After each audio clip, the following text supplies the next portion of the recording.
امن ہے، لیکن جن حالات کے پیش نظر اس کے بعد میں واپس جنت کا کیونکہ دنیا میں تو کہیں بھی امن نہیں ہے، امن جو ہے وہ جنت نہیں ہے، جسے جنت سے شبیہ ہے۔ اس پہ ایک بڑی مشہور و معروف روایت ہے جو ائمہ کے نزدیک بزرگان دین کے نزدیک معتبر روایت ہے، لیکن مکہ اہل حدیث کے نزدیک جو ہے یہ ضعیف روایت ہے۔ لیکن مثال یہ ہے کہ جو بیان کر رہا ہے اس راوی کو پہلے دیکھا جاتا ہے کہ اس کا کرائٹیریا جو ہے وہ کیا ہے، کہ اس کی اپنی زندگی قول اور فعل میں کوئی فرق نہ ہو۔ اس حدیث کا جو راوی ہے وہ حضرت نظام الدین اولیاء محبوب اللہ، لیکن حضرت نظام الدین اولیاء محبوب اللہ کی اس روایت کو حدیث قدسی سے لی، یعنی آپ نے جو روایت بیان کی ہے یہ حدیث قدسی کی روشنی میں بیان کی، کیونکہ جب صحابہ کرام رضوان اللہ علیہ نے جو ہے عرض کی یا رسول اللہ صلی اللہ علیہ وسلم کہ آپ کو کسی نے کہیں پہ بھی دیکھا تو اس بات کی کیا دلیل ہے کہ اس لوگوں نے آپ کی زیارت کی،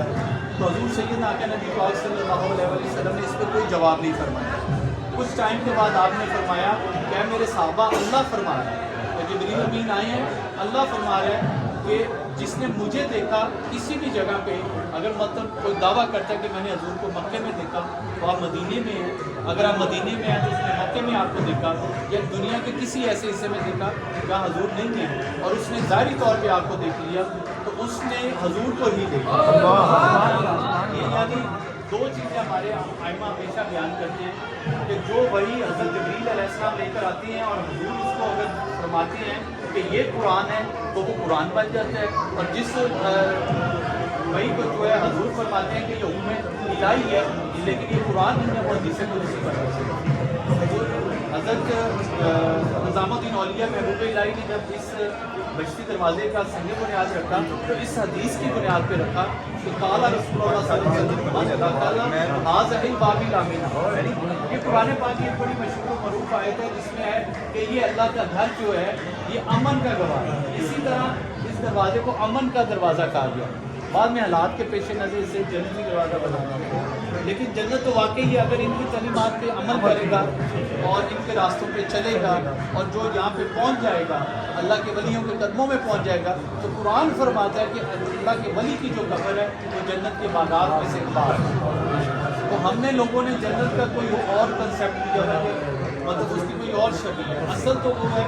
اعمال جو ہیں وہ ہونا ضروری ہے لیکن ساتھ محبت رسول بھی ضروری ہے، عطاء رسول بھی ضروری ہے،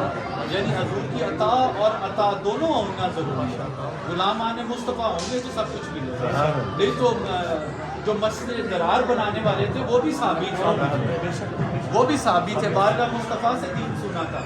بارگاہ مصطفیٰ سے دین سن کر اس پہ عمل بھی کیا تھا، لیکن انہوں نے مسلمانوں میں فرقہ پھیلانے کے لیے، تفرقہ پھیلانے کے لیے، نفرت پھیلانے کے لیے، منافقت پھیلانے کے لیے علیحدہ مسجد بنا کر وہاں پہ نمازیں شروع کر دی، قرآن پڑھنا شروع کر دی، لیکن جب اللہ کی ناراضگی آئی تو بارگاہ مصطفیٰ کے خلاف جو منافقت کر رہے ہیں اللہ کی ناراضگی ظاہر ہوئی تو اللہ نے حکم کیا کہ اس مسجد کو جلا دو، یہاں پڑھنے والے نمازیوں کو قتل کر دو اور ہر چیز کو ملیا میٹ کر دو۔ تو سوال یہ ہے کہ نماز تو مسجد نبی میں بھی پڑھی جا رہی ہے، نماز مسجد درار میں بھی پڑھی جا رہی تھی، قرآن مسجد درار میں بھی پڑھا جا رہا تھا، مسجد نبی میں بھی پڑھا جا رہا تھا، فرق کیا ہوا؟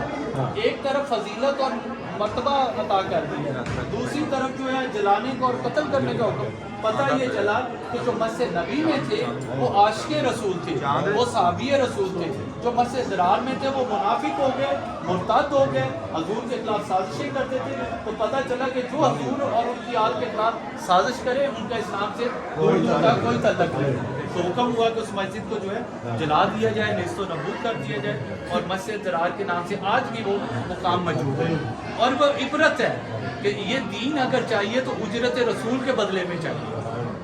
جس کے لیے اللہ فرماتے ہیں ان اللہ و ملائکتہ یصلون علی النبی یا ایھا الذین آمنوا صلوا علیہ وسلم، کہ درود پاک جو ہے وہ دین کی اجرت ہے۔ حضرت نظام الدین اولیاء کا شجرہ نسب پہلے ہم دیکھیں، آپ نجیب الطرفین سید ہیں، خواجہ معین الدین چشتی اجمیری رحمۃ اللہ علیہ کے کزن کے صاحبزادے ہیں، حضرت احمد بدائی رحمۃ اللہ علیہ کے فرزند ہیں، عالم دین تھے، مفتی اعظم تھے اور فتویٰ پیش کرتے تھے، دنیا دور دراز سے جا کر آپ سے فتاوی لیتے تھے، اور ان کے صاحبزادے ہیں شاہ محمد بدائی،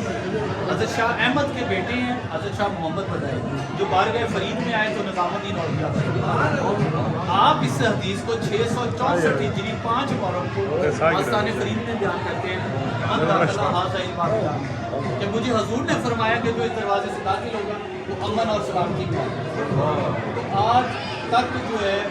لاکھوں لوگ اس دروازے سے جو ہے ہر رات کو گزرتے ہیں۔ 2 دن کا حکم تھا، 2 دن لوگ گزرتے ہیں، پھر وقت کی قلت کی وجہ سے انہوں نے کہا 3 دن اور بڑھا دیا گیا، جس کی ہم نے مخالفت بھی کی۔ تو جو روایت ہے بزرگوں کی، اس روایت پہ اس کو رکھیں، آگے نہ اس کو بڑھا دیں۔ اب دیکھیے داخل ہونے کا کیا مطلب ہے کہ جیسے ہم بچپن میں اپنی اردو کی بکس میں ایک سبق پڑھتے تھے تو اس کا آخر میں ہوتا تھا کہ اس کہانی سے ہمیں یہ سبق ملتا ہے۔ تو اس دروازہ کھلنے کے بعد اور اس کے گزرنے کے بعد ہمیں سبق یہ ملتا ہے کہ جو بابا جی کا راستہ ہے، جس راستے پہ بابا جی نے زندگی گزاری قرآن اور سنت کے مطابق، وہ جنت کی طرف جاتا ہے اور وہاں جانے کے لیے کوئی بھی نہیں روک سکتا۔ اس کا ہرگز مطلب یہ نہیں ہے کہ یہاں سے کوئی گزرے گا، پہلے بھی شراب بیچتا تھا اور پیتا تھا، اب بھی کرتے ہیں، اس کے لیے کوئی معافی نہیں۔ تائب ہونے کے لیے دروازہ گزرے گا تو انشاءاللہ جنت ہے۔